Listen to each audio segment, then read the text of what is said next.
The house that taught me love. They said money changed people. But the truth was, money only exposed what was already there. The Carter estate sat behind tall black gates in the quiet hills of Silver Crest, a wealthy enclave where old money lived softly and new money announced itself loudly. The house was not loud. It didn't need to be. White stone walls, wide glass windows, imported marble floors, and a driveway that curved like it had been designed to slow visitors down on purpose. This was the house that raised Ethan Carter. Ethan stood at the balcony on the second floor, adjusting the cufflinks on his navy blue suit. From where he stood, he could see the garden below, perfectly trimmed hedges, white roses his mother insisted on planting every year, and the long dining table outside where his parents hosted charity dinners, anniversaries, and family prayers. This house taught him how to love. Not loudly, not possessively, but intentionally. "Ethan," his father called from inside the room. "Your wife will be ready soon. Don't rush her." Ethan smiled faintly. His father, Jonathan Carter, had always spoken with calm authority, the kind that didn't need shouting to be respected. Jonathan was a retired real estate magnate, known in business circles for integrity and in private circles for patience. "I'm not rushing her, Dad," Ethan replied. "I'm just thinking." Jonathan stepped out onto the balcony, tall and composed, his salt and pepper hair neatly trimmed. He leaned beside his son, following Ethan's gaze down to the garden. "You're thinking again," Jonathan said. "That's dangerous before dinner." Ethan chuckled. "Mom would agree." As if summoned by the words, Margaret Carter appeared in the doorway, elegant as always in a cream silk dress. "Thinking never hurt anyone," she said. Silence did. Margaret Carter was warmth wrapped in grace. She believed love was taught, not assumed. Every lesson Ethan learned about marriage, respect, patience, protection, came from watching how his father treated his mother. Jonathan reached for Margaret's hand without thinking. That was the lesson. Ethan swallowed. If only Ariana saw it that way. Later that evening, Ariana descended the staircase like she was stepping into a different world, one she admired from afar but never fully trusted. Her black gown hugged her frame perfectly, diamonds resting lightly on her collarbone. She looked flawless. But her eyes were guarded. "You're staring," she said coolly as Ethan approached her. "You look beautiful," he replied, meaning it. She nodded once. "Thank you." They walked together toward the dining hall, where Jonathan and Margaret were already seated. Crystal glasses reflected the chandelier light. Soft jazz played in the background. The staff moved quietly, professionally. Margaret smiled at Ariana. "You look lovely tonight, dear." Ariana returned a polite smile. "Thank you, Mrs. Carter." "Not Mom." "Never Mom." Dinner began smoothly. Updates about investments, charity projects, a new hospital wing the Carters were sponsoring. Ethan listened, relaxed, until Ariana spoke. "Ethan," she said, placing her fork down. "We need to talk about something later." Jonathan paused mid-sentence. Margaret noticed. Ethan nodded slowly. "Sure." Ariana glanced briefly at his parents before adding, "Privately." There it was again. The wall.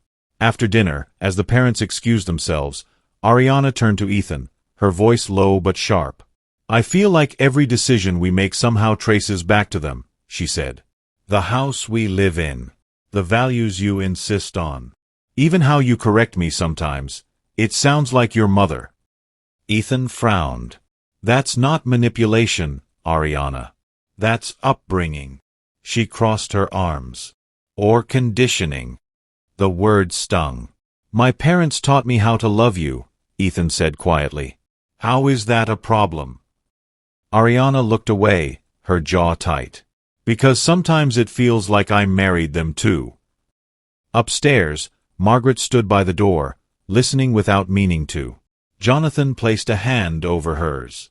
"Truth has a way of surfacing," he whispered. "Even when it hurts." None of them knew yet. The truth would change everything. Ariana did not sleep that night. She lay beside Ethan on the wide king-sized bed, staring at the ceiling as the soft hum of the air conditioner filled the silence between them. The room was beautiful. Italian furniture, warm lighting, framed black and white photos of cities they had visited together. Luxury everywhere. Yet her chest felt tight. Ethan turned toward her. "You're still awake." "Yes." "You want to talk?" She hesitated, then exhaled sharply. "Ethan, I need to be honest with you. I've been honest, but you keep brushing it aside." He propped himself on one elbow. "I'm listening." "I feel like I'm losing you," she said. "Not to another woman. To your parents." Ethan closed his eyes briefly.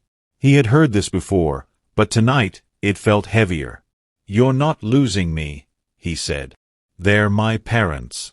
They raised me. That doesn't stop because I got married." "But it's excessive," Ariana replied. "Every major decision, we discuss it with them. You quote your father.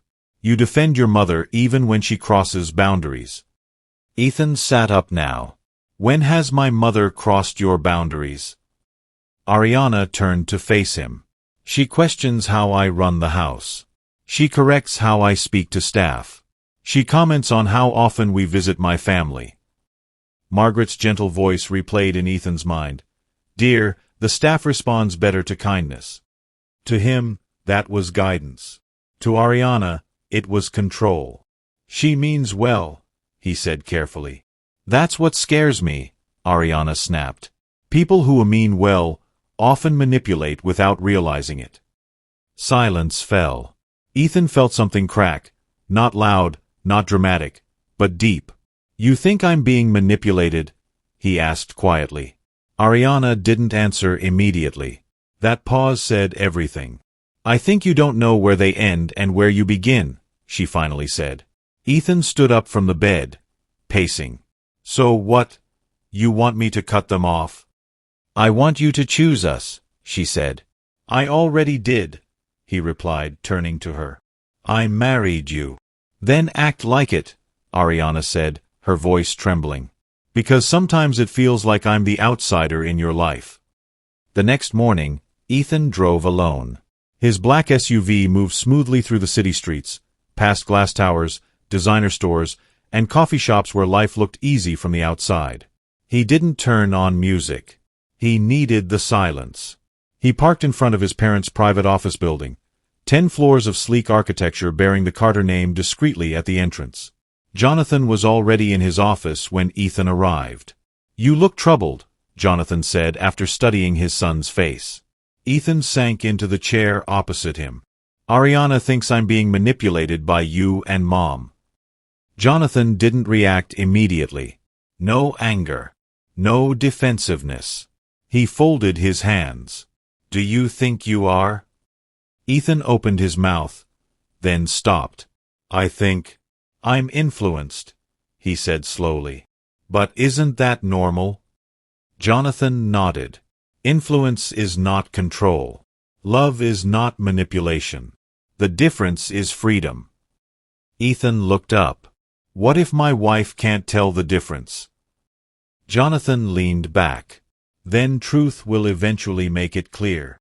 Across town, Ariana sat in her own luxury apartment, her private space untouched by the Carter legacy.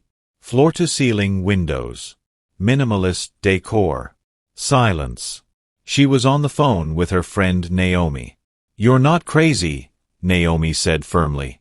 "Men like that are deeply programmed. They don't see it." "But what if I'm wrong?" Ariana whispered. Naomi scoffed. "Powerful parents don't raise independent sons. They raise extensions of themselves." Ariana stared at her reflection in the glass window. She didn't know it yet, but Naomi didn't know the full truth either. That afternoon, Margaret Carter stood in her dressing room, holding a framed photo. Ethan, as a boy, standing between his parents. She whispered to herself, "Lord, don't let love be mistaken for control." Because somewhere between suspicion and silence, a lie was growing, and when it finally surfaced, no one would walk away unchanged. The distance didn't arrive suddenly. It settled in quietly, like dust on untouched furniture. Ethan noticed it in the little things first. Ariana stopped asking him about his day, stopped sharing her own, stopped laughing freely around his parents. When they visited the Carter estate, she became polite, careful, measured in every word, every smile. She sat straight, spoke less, and always checked Ethan's reaction before responding to anything Jonathan or Margaret said. Margaret noticed. "She's pulling away," she said softly one afternoon as she arranged flowers in the living room. Jonathan looked up from his tablet. "Or protecting herself." Margaret sighed. "From us." Jonathan met her eyes. "From what she thinks we are." That evening, Ethan returned home to find Ariana in the walk-in closet, packing a small suitcase. His heart skipped. "What's going on?" She didn't look at him. "I'm going to stay at my place for a few days." "Why?" he asked, though he already knew. "I need space to think," she replied. "And I need you to think too, without them in your ear." "That's not fair," Ethan said, his voice strained. "They're not in my ear." Ariana zipped the suitcase. "That's what scares me. You don't even notice when they are." Ethan stepped closer. "You're asking me to doubt the people who taught me how to love you." "No," she said, finally turning to face him. Her eyes were shiny but firm. "I'm asking you to love me without comparison." He didn't know how to answer that. So she left. Days turned into a week. Ethan threw himself into work, but the quiet apartment echoed too loudly at night. He ate alone, slept alone, and thought too much. One night, he drove back to the estate unannounced. Margaret opened the door and froze when she saw his face. "My son," she whispered. "What happened?" Ethan didn't answer. He stepped inside and sat heavily on the couch. "She thinks you manipulate me," he said bluntly. Margaret's breath caught. "I've never." "I know," Ethan said quickly. "I know you haven't. But she doesn't." Jonathan joined them, his expression calm but alert. "What do you want us to do, Ethan?" Ethan stared at the floor. "I don't know. That's the problem." Jonathan nodded slowly. "Then maybe it's time for you to learn something painful." Ethan looked up. "What?" Jonathan said quietly. "Love doesn't always look the same from the outside. Sometimes the truth isn't about intention, but perception." Margaret wiped her eyes. "We love you enough to step back," she said. "But we won't apologize for teaching you right from wrong." That night, Ethan drove home feeling heavier than before. Across town, Ariana sat with Naomi again, sipping wine. "He hasn't even chosen yet," Naomi said. "That tells you everything." Ariana frowned. "He's trying." "Trying is not choosing," Naomi replied. "Men like him don't break away. They pretend to, then run back when things get hard." Ariana looked down at her glass. "I don't want to be at war with his parents." Naomi leaned closer. "Then stop letting them win." That sentence settled deep. Too deep. The truth was already moving, quietly, deliberately. And soon, Ethan would realize something devastating. Not every voice warning you of manipulation is telling the truth. Some are hiding their own. Ethan didn't recognize himself anymore. He stood in front of the bathroom mirror, tie half knotted, eyes tired, shoulders heavier than they should be for a man his age. Luxury surrounded him, polished marble, gold-rimmed mirrors, soft lighting, but peace was nowhere in sight. He had built this life carefully. Now it felt like it was being questioned, piece by piece. That afternoon, Ariana agreed to meet him. They chose a high-end cafe downtown. Glass walls, leather seating, low music, the kind of place where people spoke softly even when they were angry. Ethan arrived early. When Ariana walked in, she looked composed, controlled, distant. "You look good," he said, standing. "Thank you," she replied, sitting. No smile. They ordered in silence. Ethan took a breath. "I've been thinking. A lot." She folded her hands. And I want us to try counseling," he said. "A neutral place. No parents. No friends. Ariana's eyes flickered. That's new. I'm serious, he said. I don't want suspicion to destroy us. She hesitated, then nodded slowly. All right. But I need honesty too. You'll have it. For the first time in days, hope stirred. Later that night, Ariana met Naomi again, this time at Naomi's penthouse apartment. City lights spilled through the windows like glittering secrets. He suggested counseling, Ariana said. Naomi's smile didn't reach her eyes. Of course he did. That's good, right? Ariana asked. Naomi shrugged. Counseling only works when both people are honest about the real problem. And the real problem is? Naomi leaned forward. His parents' influence. Especially his mother. Ariana frowned. Margaret doesn't seem malicious. Naomi laughed softly. Manipulators rarely do. Something in Naomi's tone made Ariana uneasy, but she pushed it aside. Naomi continued, carefully. Have you ever wondered why Ethan is so perfect? So controlled? People like that are molded. Ariana's chest tightened. I don't want to disrespect his parents. Naomi reached for her hand.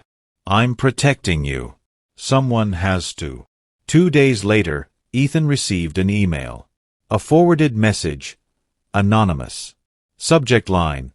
You deserve to know the truth. Attached were documents. Screenshots. Old emails. At first, Ethan thought it was spam. Then he saw his father's name. Jonathan Carter. His hands trembled as he scrolled. Real estate accounts. Offshore trusts. Silent partners. Transactions dated years back, before Ethan even met Ariana. It looked wrong. His chest tightened. That evening, he drove straight to his parents' estate, documents in hand. Jonathan read quietly. Margaret stood beside him, confused. This isn't what it looks like, Jonathan said calmly. Ethan's voice shook. Then explain it. Jonathan met his son's eyes. These were legal restructurings. Protection strategies. Everything documented. Why wasn't I told? Ethan asked. Jonathan sighed. Because not everything needs to be shared. Margaret stepped forward. Ethan, look at me. Have we ever lied to you? Ethan hesitated. That hesitation broke her. Across town, Naomi watched Ariana pace. He went to them, didn't he? Naomi asked knowingly. Ariana nodded. He's questioning everything now. Naomi smiled to herself when Ariana looked away. Good, she murmured. Because Naomi hadn't warned Ariana about manipulation. She had planted it. And the truth, the real truth, was still buried. Ethan didn't sleep that night. He sat in his study, the city lights flickering through the tall windows, the anonymous email open on his laptop like a wound that refused to close. He had read the documents over and over again, hoping the words would change, rearrange themselves into something harmless. They didn't. It wasn't that he believed his parents were criminals. It was worse.